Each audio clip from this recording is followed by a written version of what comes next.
Hello.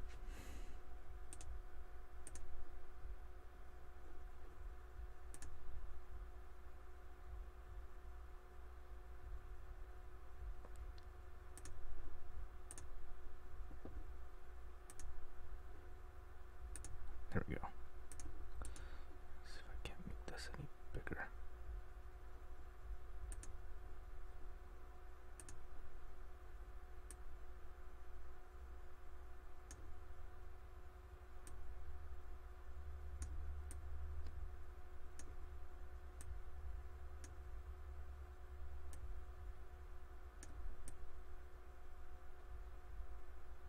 There we go. Good enough. And sound. Where's the sound? There we go.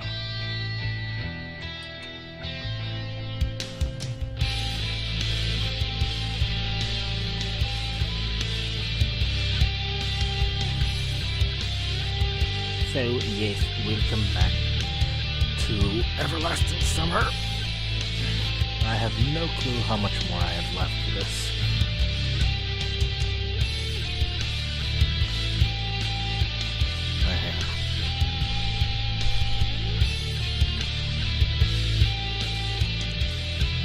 How about now?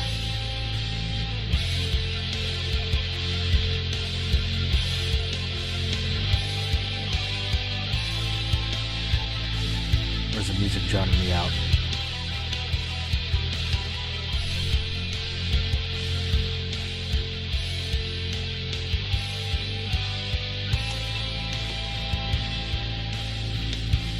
Hopefully that'll... Really, the menu music is the loudest, but that'll change whenever everything gets going. Let me just check one quick thing before we get moving.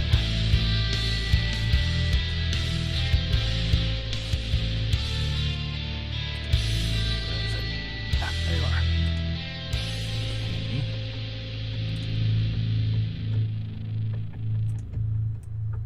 Make sure you are in the right spot. Alright.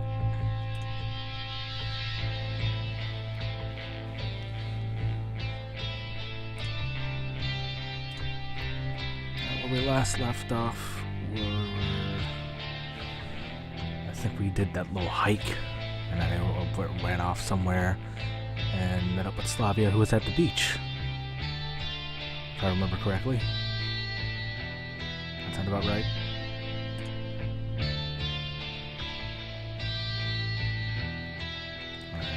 Let's get going then.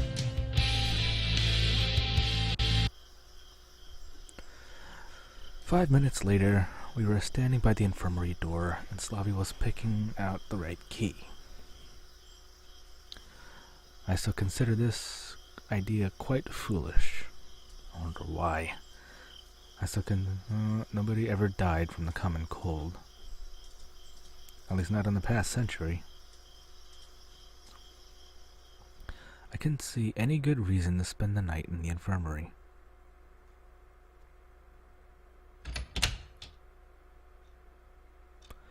Finally, Slavya opened the door and leaned on my arm.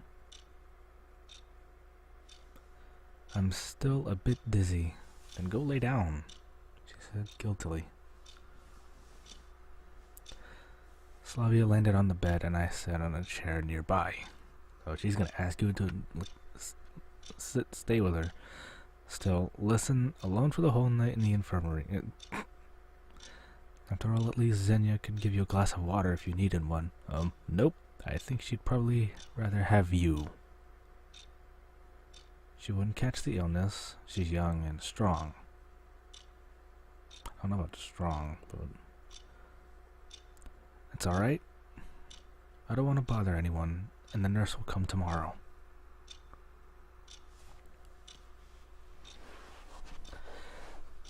I suddenly imagined myself in Slavya's place. Imagine that I had to spend the whole night here, alone. And shivers ran down my spine. Listen, maybe I can stay with you for a while? Things are getting going now. I owed a lot to Slavya. And in fact, I didn't even want to leave. What for? Everything will be fine. Thanks for walking me over. You should go and get some sleep. You still think what? It's fine. For a moment, I thought, of course, nothing terrible will happen to her here, but if I myself would feel more relaxed if I stayed with her. It's 'cause you like her, I think. Oh, come on. Oh, she got annoyed. Slavya cried out as if offended. You won't throw me out, will you? I smiled slyly. Alright, but if you get infected, you'll only have yourself to blame. I was happy with my little victory. Okay then, what shall we do? What indeed? There should be some playing cards in the chest. Drac? In fact, I didn't know any other games except that one and poker. I would have played poker. Okay. We spent a lot of time playing. I completely lost track of time. We chatted, laughed a lot. Slavya didn't seem ill at all. Then midnight came. Time to sleep. Probably. You got something in mind? Where are you going to go? She gazed at me. Come on. You shouldn't be sitting in here with me. I can do it anyway. At the moment, I could even fall asleep standing up. Where is this going? Slavya watched me for some time, and then drew the curtain and said, "Good night." Night. I lowered my head on my arms and fell asleep in an instant. Despite being exhausted, I slept uneasily. It was more of a slumber. My awareness kept leaving me and returning again. The best possible state for dreaming something psychedelic. The bus number 410 drove past the room. It was snowing from the ceiling. My computer's monitor suddenly rose from the middle of the table.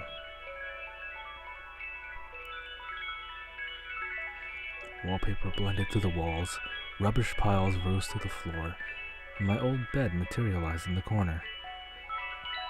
Excuse me. I was in my old flat again. The scenery changed to that of my hometown.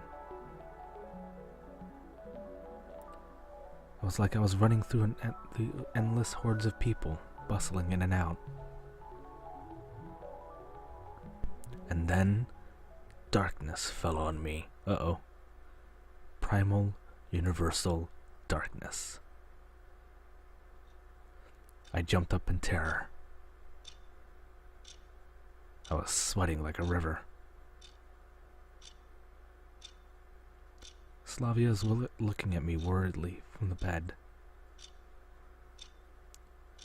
Just a bad dream.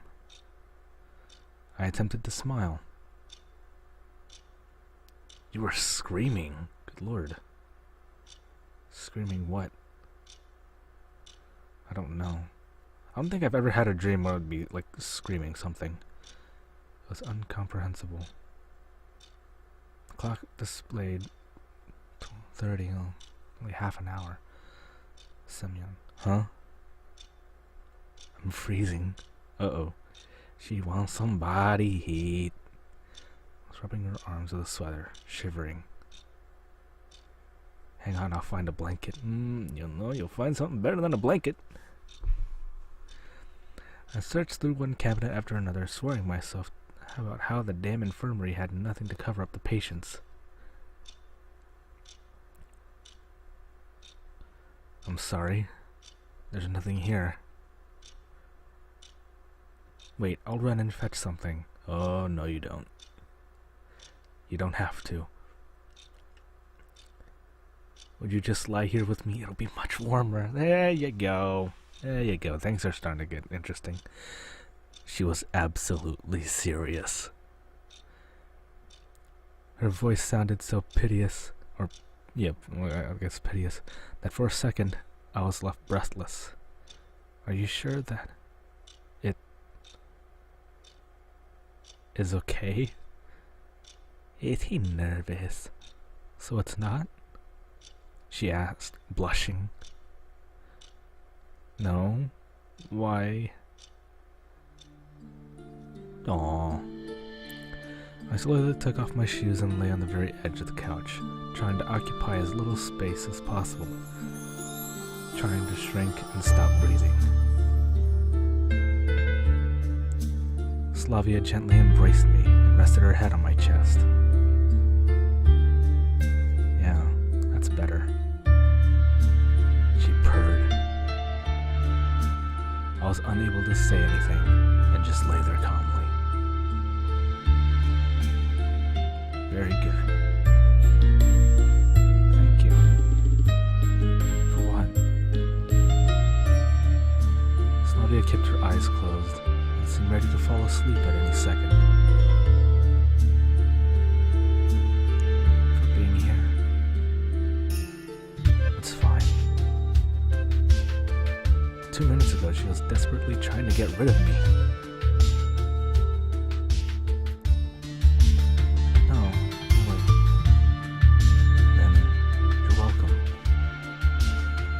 She said nothing, but I was sure that Slavya smiled. Contact us anytime, as they say. You're so kind. You care so much. Well, I try. See, that's what matters. You have to try. You're a good friend. Friend.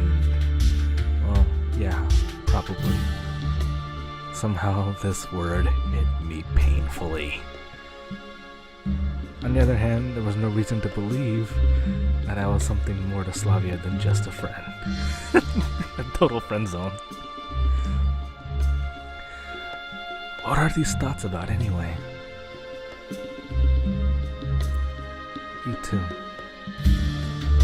I just couldn't bring myself to find the right words. What's up with the you too? It's been a pleasure dealing with you. We hope for further mutually beneficial cooperation.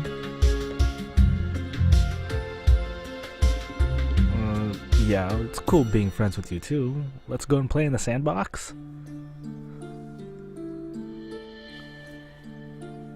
This was twice as hard to endure with Slavya laying right next to me. I can't run, I can't hide, and even without her looking me in the eyes, I know she sees right through me. You're distressed by something, aren't you? No, I'm fine. No, you're not. I can tell that you are. See? Well, maybe. Want to talk about it? Well, not really. In fact, there's nothing really to talk about.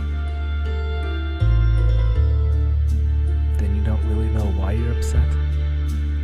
Just tell her how you feel, man. Yeah, probably. Then why get upset in the first place? Slavya laughed. Well, I guess I shouldn't. That's great. She hugged me even harder. Yeah, seriously, his hand's like right there. Not cold? I'm fine. Just tell me if you're not comfortable. No, it's okay.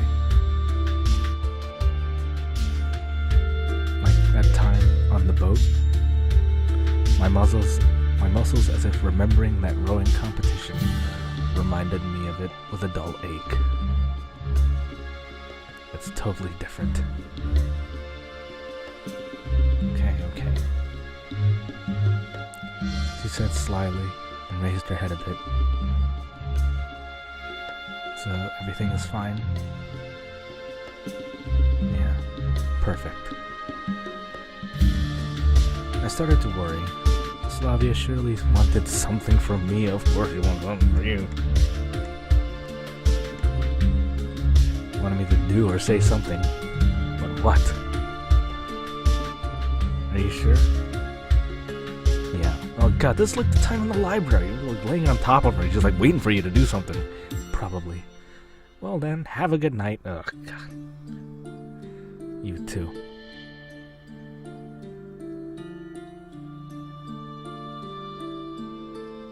After a while, she fell asleep. I checked the clock out of the corner of my eye. It was 1 a.m., and that meant that I still had to lie in this position until morning. Like, that's a bad thing? Gee, I wouldn't be complaining. But then again, I am a cuddler, so I wasn't really concerned about my arm going numb. Just being so close to Slavya, such a dangerous proximity. I couldn't sleep at all. Various thoughts were invading my head. What kind of thoughts? Did she really consider this whole situation normal?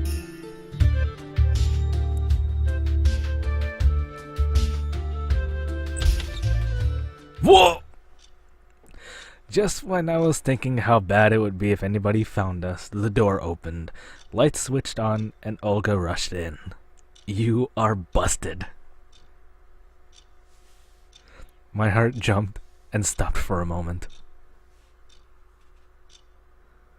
Semyon. The camp leader started the camp leader in a diabolically calm voice. Uh-oh. I've been searching for you everywhere, and you escaped from the forest ahead of time, didn't come to the cabin to sleep, and now you're seducing our best pioneer.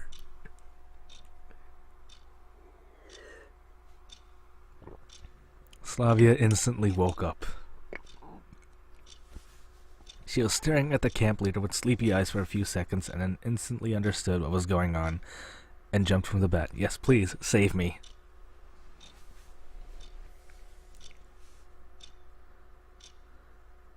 Olga, it's not what you think. I just fell ill and Semyon walked me here.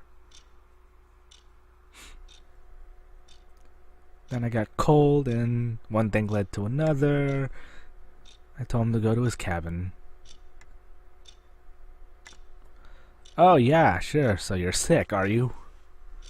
Yes. Sniffle, sniffle. I am. Answered Slavya humbly. Then you have to get treatment. Why do you think we're in the infirmary in the first place? She watched me menacingly. And you, get up and follow me. I understood that arguing was not an option and left the infirmary, not even looking at Slavya.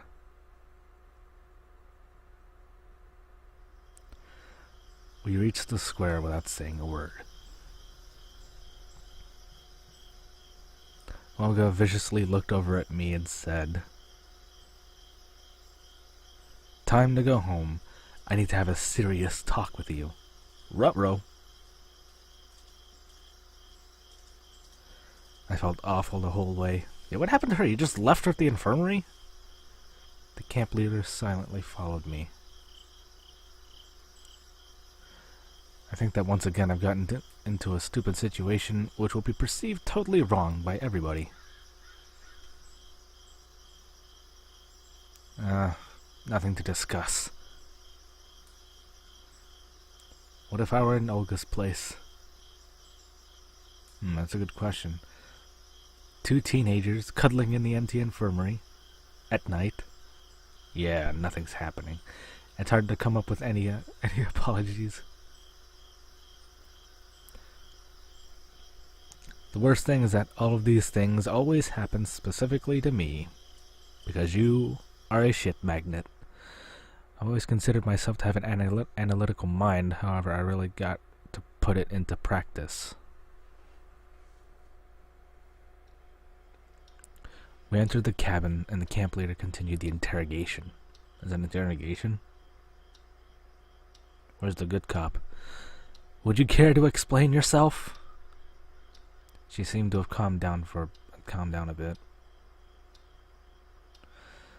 At least this side of her character was appealing. She was, of course, an impulsive woman, and she also cooled down quickly. Well, I guess that's good to know. Slavya already told you everything. You expect me to believe that? I can't force you to believe it, but I'm not going to invent any excuses either, because it's the truth. Well, it's a good thing nothing was unzipped. She looked at me for some time and then said, "Tomorrow I will decide what to do with you." The camp leader turned off the light.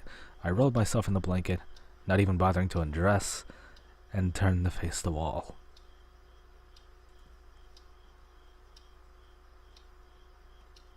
Interesting. Why does she only blame me for what happened? That's a good question. I wasn't there alone after all.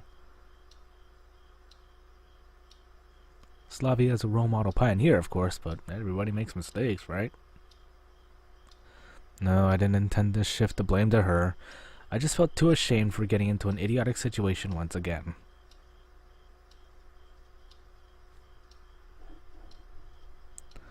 Involuntarily, with no malicious thoughts, not expecting any trap.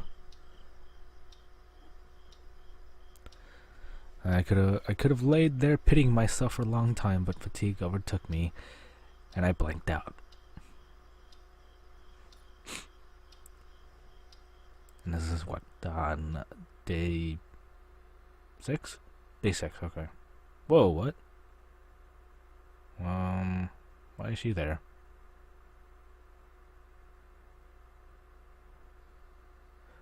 Okay. I didn't sleep well. I kept waking up for a minute or two and then dropping off again. I didn't dream much, just some grotesque images forgotten by morning. Yee. Olga woke me up.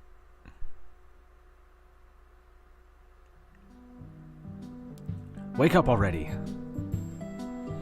I rubbed my eyes open and looked at her questioningly. What time is it? Late enough. Uh-oh. My whole body ached and my head was heavy like a bowling ball. At least you're not hungover. Pull yourself together and go wash yourself up. Right now. I stood up obediently, took my toiletry bag and went outside. Please don't run into, what's his name? Electronic. I didn't want to talk to the camp leader at that moment. A lecture was clearly coming. Obviously. A hard one. But I'd better put it off as much as I can. Might as well just get it over with, don't put it.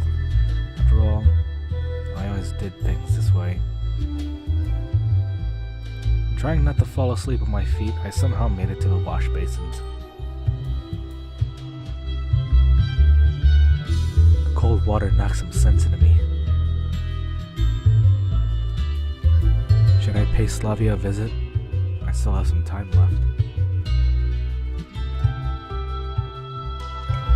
Just to tell her I'm sorry. On the other hand, why should I justify myself? It was her idea. And what did I do wrong? Besides, once again, getting myself into a silly situation where all the odds are against me.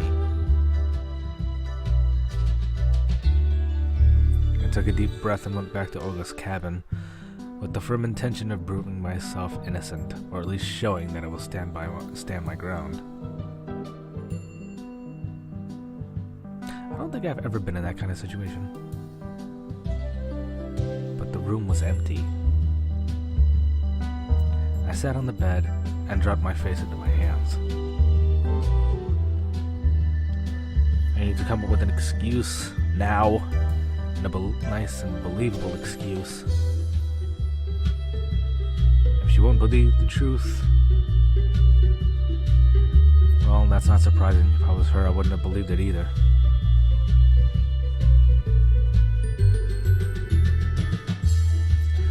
Nothing worthwhile was coming to me. I was just sitting there, gazing at the sunrise. The door swung silently open and the camp leader came into the room.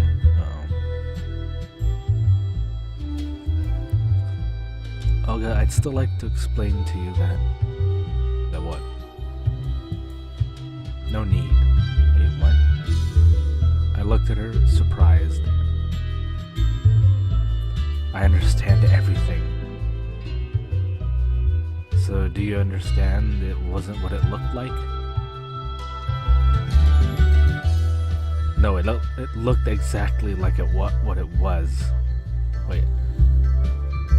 I don't want to condemn either you or Slavya. I understand everything. Puberty, hormones, all that kind of stuff. Oh, this could be getting a little awkward. I sighed tiredly and laid my head down on my hands. What do I need to say to make you believe me? Nothing. I said it already. I understand everything. No, you don't. You weren't there. You don't understand a thing. I muttered under my breath. Okay. Head over to line up. I stood up and dragged myself lazily along with her.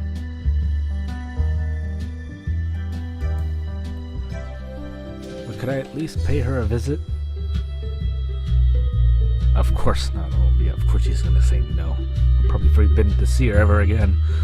Camp looked at me with such a surprise, as if my question was something completely inappropriate. Like I'm gonna, rape her or something. I've already warned the nurse not to let you in. Well, am I allowed to know how she is at least? Well, it looks like Slavya's actually sick. What do you think we were doing over there? I didn't manage to ask how serious it was as we reached the square already. I can't talk. Go and take your place. Took a place next. Why next to electronic? All right. So, what happened yesterday? He whispered to me. What are you talking about? Well, you suddenly disappeared. Oh, everybody probably knows. Well, nothing special. Telling everything to the entire camp was the last thing I wanted. They probably know already. After all, even if even the camp leader got us wrong, then what would the others think? I've already started to think that it's not entirely wrong. The entire lineup consisted of a roll call, an announcement that the shower room is closed today for repair. There was a shower room. Finally, the pioneers ran for breakfast, chatting happily. I miserably followed them. I would too. Frankly speaking, I wasn't in the mood for eating at all. After hanging around near the canteen doors for a while, I turned around and headed away. Is he gonna head for the infirmary? Yep. I don't know how I turned out this way, but eventually the infirmary appeared from nowhere in front of me.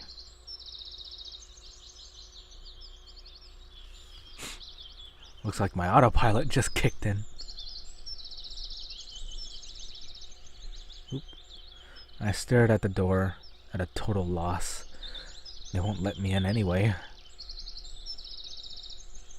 What can I do now?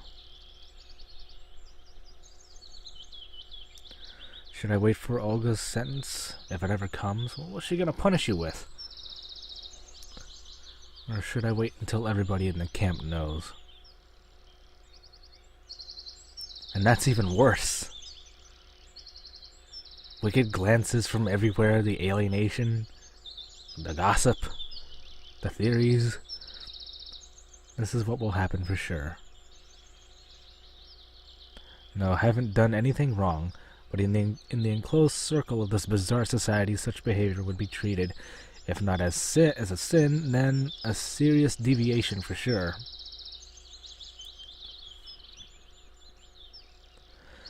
And that means that I've already got nothing to lose. I knocked without any hesitation. Why would you knock?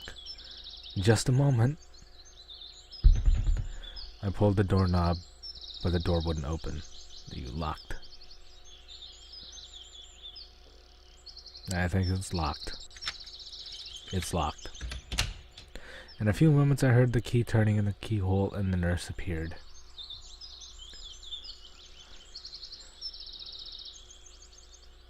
Good morning, Pioneer.